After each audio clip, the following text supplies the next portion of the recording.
So when we look at, first of all our affairs of the body, all our relations, family, friends, work, um, our health, where we live, all of these are happening on their own due to a whole bunch of causes which are predetermined. We don't choose which family we are born into, which school we go to, what influences we have in our childhood, what thought patterns are formed, what languages we learn, what kind of physical health we get, and what kind of ability to maintain the health we get. All of these are influenced by various genetic and environmental factors. So if we look closely, there is no I in any of these affairs. We assume there is an I, but if we look closely, there is no I in any of these because it's just a bunch of varied factors, both genetic and environmental, over which we have no influence. There is no I to influence it. We are constantly in a mode of stimulus and response. The senses perceive and then they respond based on what is there in the memory. So, this entire process of stimulus response through which we use memory and acquire new memory, and with the memory we act, all of this, if you look closely, has no I, no self in it. It is just a process of stimulus and response going on, and it is predestined because everything happens due to cause and effect, and the cause determines the effect, even if we cannot predict the effect.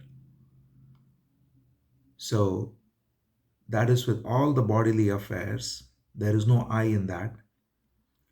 And then we look at the worldly affairs, whatever the world is in terms of its politics or in terms of its nations and religions and cultures. Again, it is just a collection of individuals, and given that no individual has an I, the collection of individuals also has no I. So there is no individual acting at the national level, cultural level. These are all just people acting according to their own influences. So there is no I in any of that either. So when we recognize this, the question, who am I? That's why is pointed to by Ramana Maharshi. If this question comes up, who am I then? Because if we look carefully, we have taken ourselves to be all of this, and none of this is I. So then we ask the question, who am I? But any answer provided to this question is again coming from memory, from thought, from what we have learned, from what we have acquired. We can use words like awareness or consciousness or self or God, but every single word is acquired from memory, and therefore it is not the truth. It is again another factor of environment and genetics. If we are exposed to a Christian upbringing, we have a certain conception of God.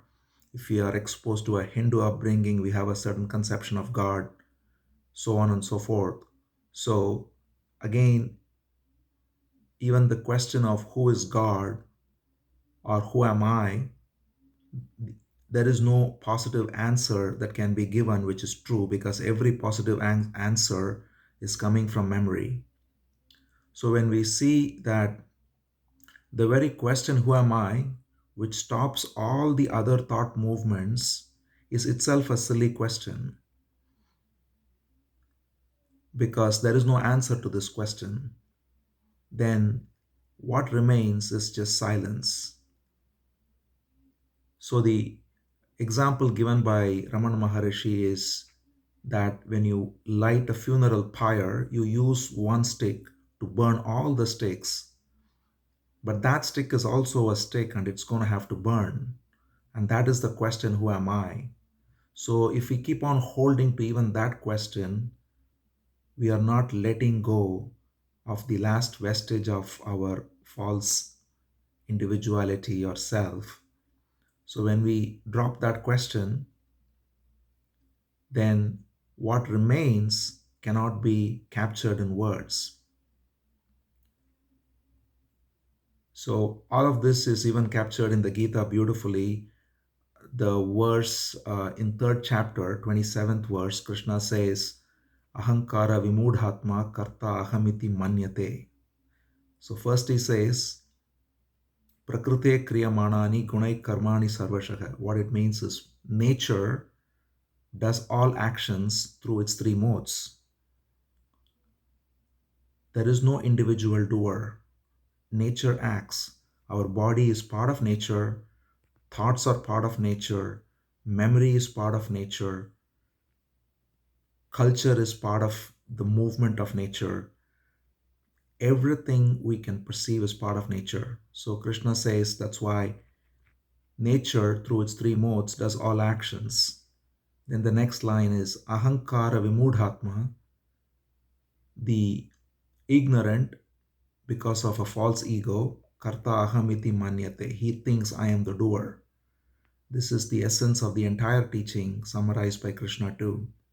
So when we recognize that the entire realm of action, and that's both outer action and inner action, including inquiry, including meditation, including questioning, investigating, all of these are movements of memory, are simply based on our influences. It goes on in its own way.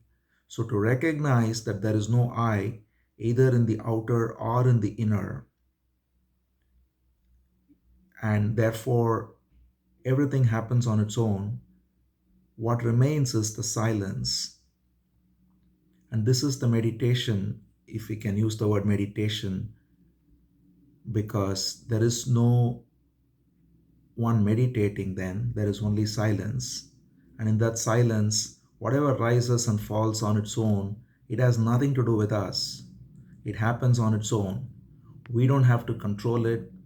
We don't have to judge it. We don't have to feel good about it. We don't have to feel bad about it. We don't have to identify with anything.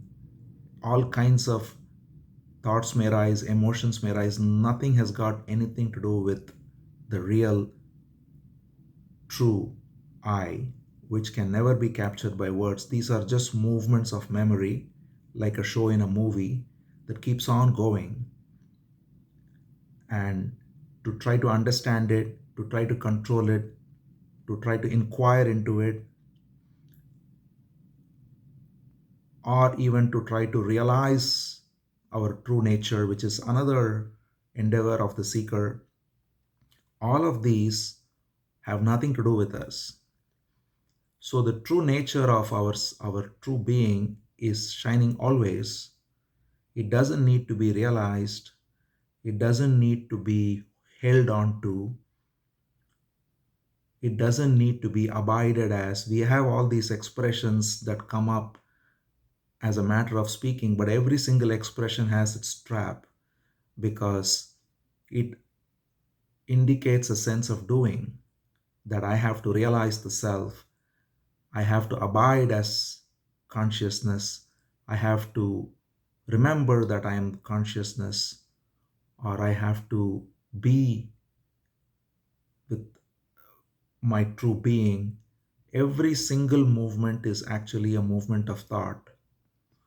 So that's why Ramana Maharshi many times pointed out that self is ever realized.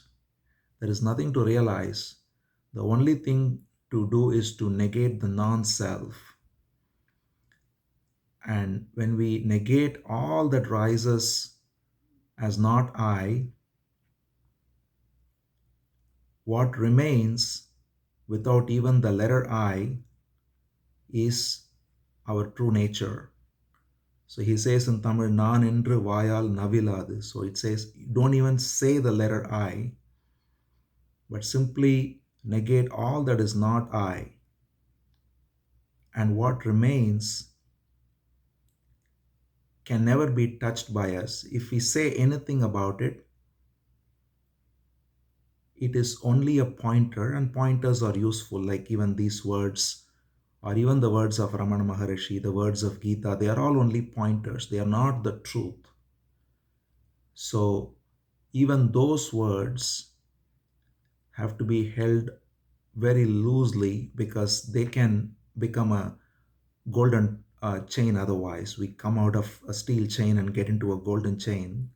Then we keep on talking about it. We keep on become trapped in it. So, and even the form of the guru.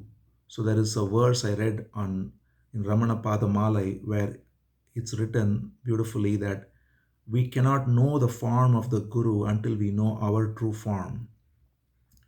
So even the form of the guru as we take it to be, our form of God, is all just a pointer. It is not the true form. We don't, if we think we are attached to any particular form, it's again a pointer. A pointer is useful, but pointer is not the truth. It's like the old saying that the finger pointing to the moon is not the moon, but it's useful to point the finger.